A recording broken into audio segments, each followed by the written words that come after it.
আসসালামু আলাইকুম ওয়া রাহমাতুল্লাহি ওয়া বারাকাতুহু। সম্মানিত দর্শকবিন্দু, শুকরিয়া আলহামদুলিল্লাহ। পবিত্র হজ এবং আমরা পালন করার উদ্দেশ্যে আমরা পবিত্র বাইতুল্লাহ শরীফের মুসাফির হিসেবে আল্লাহ তাআলা কবুল করেছেন। বাইতুল্লাহ শরীফ তওয়াফ করে হোটেলে যাওয়ার পথে শুকরান আলহামদুলিল্লাহ। কবুতর আল্লাহ তাআলার মেহমান, আমরাও আল্লাহর মেহমান। আল্লাহ তাআলা রব্বে কারিমের এই সৃষ্টি দেখেই হৃদয় প্রশান্ত। আল্লাহু আকবার। এটা হচ্ছে ঘড়ি টাওয়ার, জমজম টাওয়ার বলে। এই ঘড়ি জমজম টাওয়ারের পূর্ব পাশে সাথেই নিচে এই দেখা যায় না। শুকরিয়া আলহামদুলিল্লাহ। আমার সাথে আল্লাহর মেহমান হজ যাত্রীবৃন্দগুলো রয়েছেন। শুকরিয়া।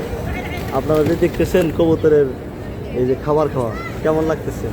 ভালো ভালো ভালো ভালো লাগছে। পবিত্র উমরা পালন করলেন, কেমন লাগলো? খুব ভালো লাগলো। বাইতুল্লাহ শরীফ তওয়াফ করলেন, ভালো লাগলো। পৃথিবীতে এর চাইতে শান্তি কি আরো কোথাও আছে? আপনাদের যে এই যে 60-70 বছরের যে জীবনী, যত কিছু করেছেন, যত কিছু দেখেছেন, এই কাবা বা বাইতুল্লাহ শরীফ তওয়াফ করার মতো মজার কি কিছু দেখেছেন? এর চেয়ে মজার কিছু আর পৃথিবীতে মুসলমানদের জন্য এর চেয়ে ভালো কিছু আর নাই। আলহামদুলিল্লাহ। আল্লাহ তাআলা রব্বে কারীম আমাদের জীবনের গুনাহ মাফ করে দেন। এই বছরে সারা পৃথিবী থেকে যতগুলো হজযাত্রী বাইতুল্লাহ শরীফ তওয়াফ করার উদ্দেশ্যে, আল্লাহর হুকুম হজ পালন করার উদ্দেশ্যে